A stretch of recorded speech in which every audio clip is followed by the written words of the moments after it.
আম্মু বলতো রোজ। রোজ অর্থ গোলাপ।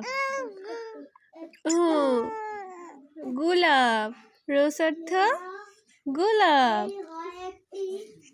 আম্মু রোজ অর্থ কি? রোজ অর্থ কি? রোজ অর্থ গোলাপ ফুল।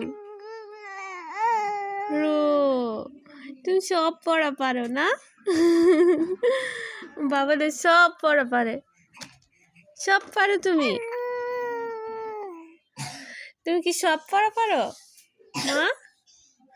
মা? লিলি অর্থ কি? লিলি অর্থ কি?